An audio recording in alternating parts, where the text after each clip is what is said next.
Hi there, credit recovery students. This is Mr. Kerr, and this is for credit recovery students both in the U.S. government class and for the, switch you out here, the economics credit recovery class. So for both of them, both pretty much the same. So as you are watching this, getting started out, basically this, let me show you here in materials that we have several folders here. Orientation, please go through these 4 sessions for the orientation. There is one assignment to finish up, but this orientation will take you through what you are expected to do in this class. Instructor info and technology tips in this folder here, so welcome to go in there and get stuff.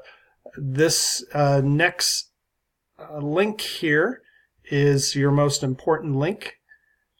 So it says U.S. Government CR Edgenuity link, or for economics, the economics CR Edgenuity link. This is where you will actually link into your classwork and get into Edgenuity.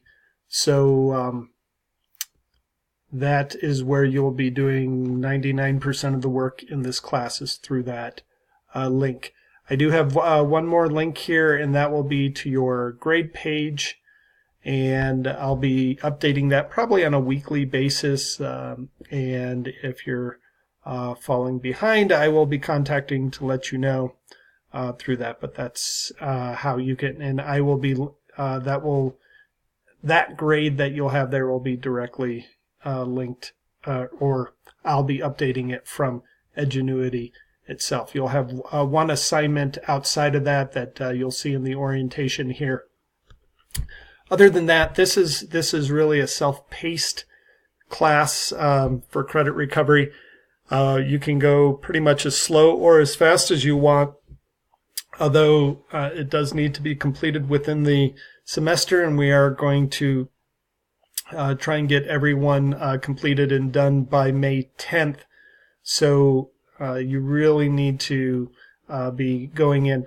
My suggestion is go in on a daily basis and get as much work as you can get done each day. Try and get done early rather than leave it for later, because it's always harder to catch up. But at least 2-3 times a week you should be going in and getting several lessons done. With that, let me know if you have any questions. We need to stay in contact, and I need to know how to get a hold of you. So make sure you let me know how to do that. All right, let me know if you have any questions. And with that, I am here, ready and willing to help. Thanks. Bye.